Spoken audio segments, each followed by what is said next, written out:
आयोजन है जो न केवल भारत बल्कि पूरी दुनिया के लिए आध्यात्म, सांस्कृतिक और आस्था का प्रतीक है।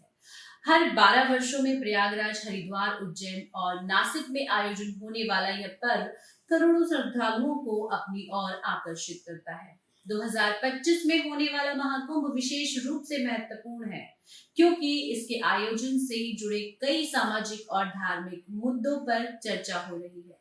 इस बार राष्ट्रीय परशुराम परिषद के संस्थापक पंडित सुनील भराला जी इसमें एक प्रमुख भूमिका निभा रहे हैं।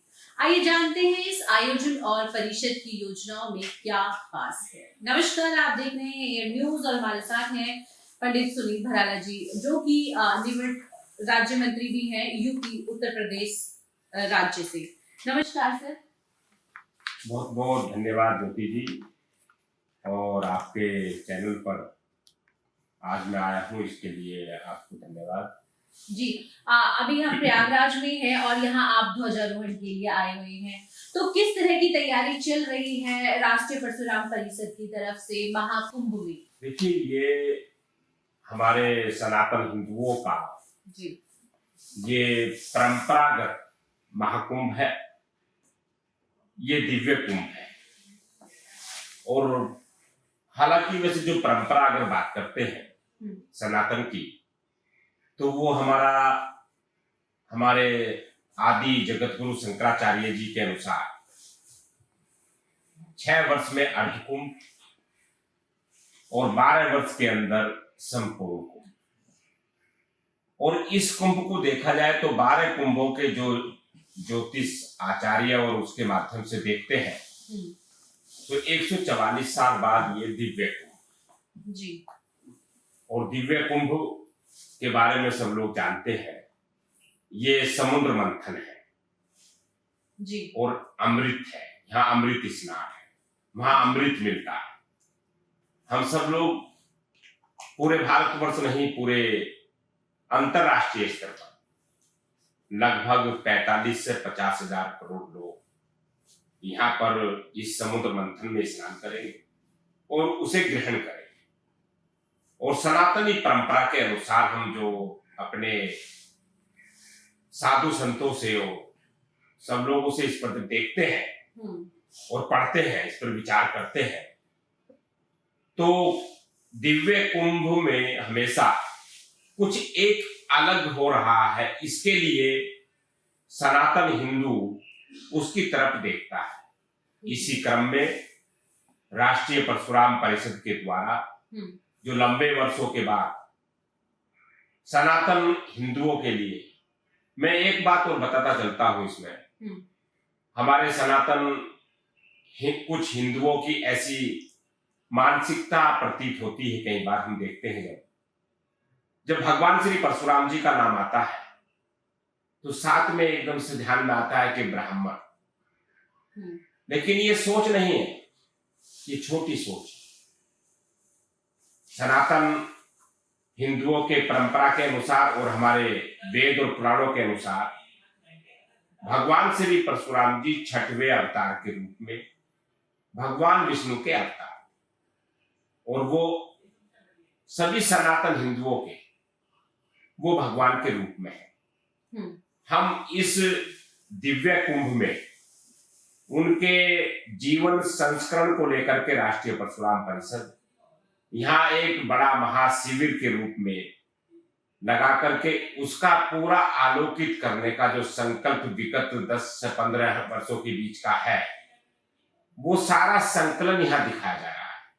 इस कार्यक्रम को लेकर के जो इसका प्रारंभ होगा आज प्रयागराज की धरती पे तीर्थराज नगरी में झंडारोहण कार्यक्रम में मैं यहाँ शामिल हुआ हूँ। हमारे राष्ट्रीय परशुराम परिषद के सभी पदाधिकारियों और सम्मानित सदस्यगण यहाँ पर लगातार अनवरत पिछले विगत 10 वर्षों से लगातार तैयारी कर जी। और वो समय आ चुका है कि इस समय में उन सब जीवन संस्करण का एकत्रीकरण होकर के वो सनातन हिंदुओं के बीच में जाने वाला है। तो मैं बहुत गौरवान्वित महसूस कर रहा हूं और इस अद्भुत दिव्य कुंभ में वो सब चीज एक यहाँ पर आलोकित होगी और पूरे उत्तर प्रदेश ही नहीं, पूरे भारतवर्ष की नजर इस समय वो राष्ट्रीय परशुराम परिषद के महाशिविर की तरफ है, क्योंकि वहां एक आकर्षण का केंद्र है बड़ा। वो क्या चीज है? वो भगवान श्री परशुराम जी 51 फुट के वहां विराजमान हो रहे हैं। अच्छा। तो ये अपना आप में अद्भुत है और इसकी बड़ी चर्चा है। इस चर्चा का पूरे समाज में, सनातन हिंदुओं में, कि ये पहली बार देखने को मिल रहा है कि जहां भगवान श्री परशुराम जी और दिव्य कुंभ प्रयागराज की तीर्थ नगरी में, उस परिसर के अंदर जहां 40 से 50 करोड़ लोग एकत्र हो रहे हो, सनातन इकट्ठा हो रहे हैं, उनका कुंभ हो रहा है, तो वहां पर भगवान परशुराम जी 51 फुट के विराजमान हो रहे हैं। तो ये बड़ा आकर्षण का केंद्र है। ये भारतवर्ष का ही नहीं है, ये अंतरराष्ट्रीय जगत में इसकी चर्चा है। मेरे से कई लोगों ने फोन के, दूरभाष के, इंटरनेट के माध्यम से जानकारी प्राप्त की, क्या 51 फुट के भगवान परशुराम जी वहां विराजमान हुए महाशिविर के अंदर। तो हमने उन्हें कहा ये सब लोग इस कार्य को करने में लगे हैं, तो यही एक आकर्षण का केंद्र होगा, बिंदु। अच्छा, जिसको लोग देखने के लिए आएंगे।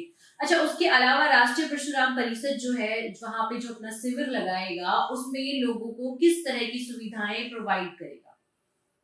उसमें सारा जो पूरा जो केंद्र बिंदु है, वो सनातन हिंदुओं के लिए भगवान श्री परशुराम जी की जो छवि, वो किस काल में खराब की गई या किस काल में उनके दिक्कतें पैदा हुई, उस काल में मैं जाना नहीं चाहता हूं, लेकिन उनके प्रति जो भ्रामक प्रचार और उनके भ्रामक प्रचारों के साथ साथ जो उनका जो देखने को मिलता है, तो आपने भी देखा होगा। मैं ये सब सनातन हिंदुओं के परिवारों से और परिवार के सदस्यों से पूछता भी हूं हमेशा।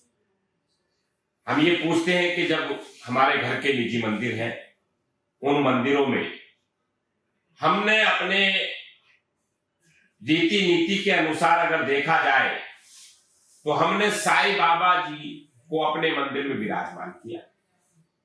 तो क्या ऐसा कारण रहा कि भगवान श्री परशुराम जी भगवान विष्णु के 6वें अवतार के रूप में पृथ्वी पर आए और उन्होंने इस लोक कल्याण को लेकर के, साधु संतों को लेकर के, उनके सम्मान को लेकर के, नारी के सम्मान को लेकर के उन्होंने रक्षा की। उन्होंने, भगवान श्री परशुराम जी ने फरसे पर, जो हम केरल का, मुंबई का, गोवा का और उस क्षेत्र को जब देखते हैं, कर्नाटक वाले को, तो वो सारा फरसे पे उन्होंने बसाया, जिसे परशुराम क्षेत्र के नाम से जाना जाता है।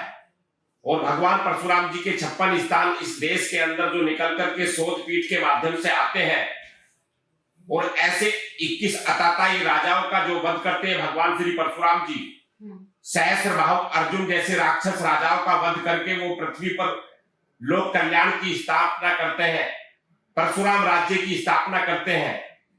तो ऐसा क्या बात थी कि जो वो घरों के मंदिरों में और अपने हमारे सनातनों के गांव, गली और शहरों के मंदिरों में वो विराजमान नहीं हो पाए? इस केंद्र बिंदु को लेकर के राष्ट्रीय परशुराम परिषद इस दिव्य कुंभ में, भव्य कुंभ में ये काम करने जा रहा है। तो इसीलिए राष्ट्रीय परशुराम परिषद का जो महाशिविर है, वो वहां पर आकर्षण का केंद्र है। जी। जैसे आम जनता है, कोई अगर इस शिविर में आना चाहे और समय व्यतीत करना चाहे, तो वो कैसे करे? उसमें राष्ट्रीय परशुराम परिषद के हमारे जो मुख्य प्रबंधक हैं श्री महेंद्र कनोडिया जी, हमारे ऐसे सारी पूरी जो पदाधिकारियों की वहां टीम काम कर रही है, उन्होंने वहां व्यवस्था बनाई है और उन्होंने मुझे भी आमंत्रित, मैं भी उसमें आमंत्रित हूं। अच्छा। मैं भी जाऊंगा, रहूंगा। व्यवस्था बनाई गई है, बिल्कुल नियम और संगत के साथ, कानून के साथ बनाई गई है। जैसे भगवान श्री परशुराम जी न्याय के भगवान के रूप में, ऐसा ही वो शिविर होगा न्याय के रूप में। वहां सबके लिए, सनातन हिंदू के लिए वहां रुकने ठहरने की, जो शिविर के अंदर जाएगा उनके भोजन की व्यवस्था है, उनके जलपान की व्यवस्था है, उनके स्नान की व्यवस्था है, उनके यज्ञ की व्यवस्था है, जो वहां पर महायज्ञशाला बनी हुई है। और उसमें कर्मकांड की वहां पर जो व्यवस्थाएं बनाई गई है, वहां पर आपके जो कथा के पंडाल है और हमारे आचार्य पूज्य कथावाचकों के माध्यम से हमारी हिंदू संस्कृति रीति नीति को लेकर के, हमारी सनातन की भूमिका को लेकर के, हमारे जनेऊ जैसे बिंदु को लेकर के, भगवान श्री परशुराम जी के काज को लेकर के, भगवान श्री राम के काज को लेकर के, भगवत गीता को लेकर के, वहां तमाम शिव पुराण जैसे पुराणों के माध्यम से, साहित्यकारों के माध्यम से, कवियों के माध्यम से और ऐसे आदि आदि वहां कार्यक्रम के आयोजन होंगे, जिसको वहां सनातन हिंदुओं को वहां एक रास्ता मिलेगा, एक मार्ग मिलेगा, एक दिशा मिलेगी। हमारी जो अखाड़ों की परंपरा वो तो होती रही हमेशा, लेकिन राष्ट्रीय परशुराम परिषद ने एक ये जो परंपरागत अपने सनातन के लिए काम करने का बीड़ा उठाया है। आज सभी साधु संतों के द्वारा बहुत बधाइयां मिल रही हैं, बहुत लोग हमें शुभकामनाएं भेज रहे हैं और बहुत चारों तरफा से लोगों में एक अलग उत्साह है इसको लेकर के। तो उसमें हम सब लोग मिलकर के वहां उसके भागीदार बनेंगे, उसके कार्यक्रम के हिस्सा बनेंगे और वहां से हम जान करके आएंगे कि भगवान श्री परशुराम जी के जो कार्य किए गए थे वे अवलोकित होंगे। उनके लिए जो विशेष रूप से भगवान श्री परशुराम जी की वहां पर जो भव्य और दिव्य और जो भगवान के रूप में, भगवान विष्णु के अवतार के रूप में जो उनका रूप मिला है, उसकी 1,08,000 मूर्ति वितरण कार्यक्रम का आयोजन होगा। वहां पर जो हमारे भगवान श्री परशुराम जी के प्रथम बार ये दिव्य कुंभ के परिसर के अंदर श्री परशुराम चालीसा वहां प्रतिदिन वितरण होगा। वहां सनातन हिंदुओं को जो शिविर में जाएंगे तो उनको वितरण होगा, मिलेगा, उसे वो जानकारी मिलेगी। वहां पर ऐसी ऐसी चीजें होंगी कि जो लोग बहुत ही दिव्यता के शहर और भव्यता के सहारे वहां जाएंगे और वो उसको वहां से मिले। अच्छा, इस परिषद में आपको क्या लगता है कितने लोगों के आने की संभावना है?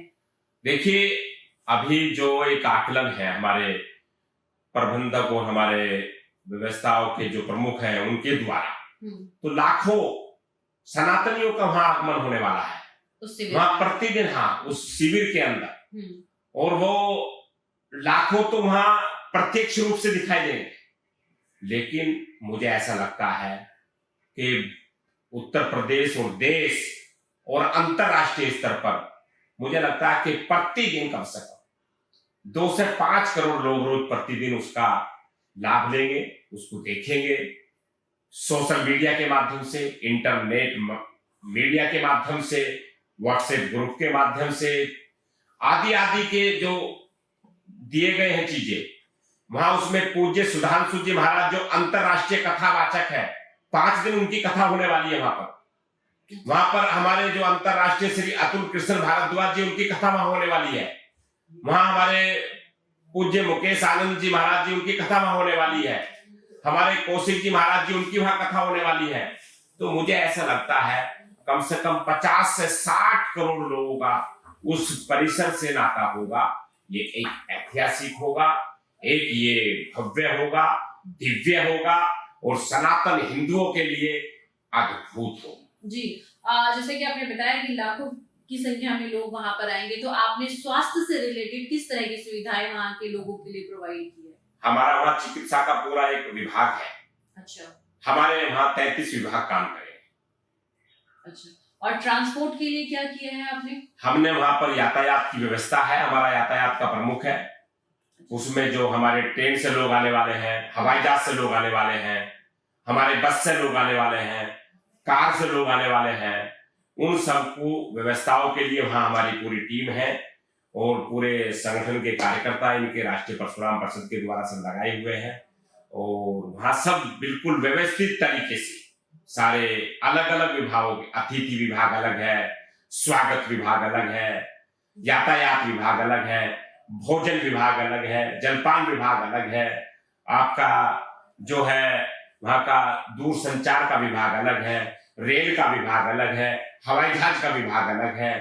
तो ऐसी सारी व्यवस्थाओं को लेकर के, ऐसे 33 विभाग हैं और उन 33 विभागों के मूर्ति वितरण विभाग अलग है, श्री परशुराम चालीसा विभाग वितरण अलग है, तो ऐसे फरसु विभाग अलग है, उसका अंगवस्त्र विभाग अलग है, तो ऐसी महिलाओं का हमारा विभाग अलग है, हमारे पुरुषों का हमारा अलग है, साहित्यकारों का विभाग अलग है, हमारे सम्मेलनों के विभाग अलग है।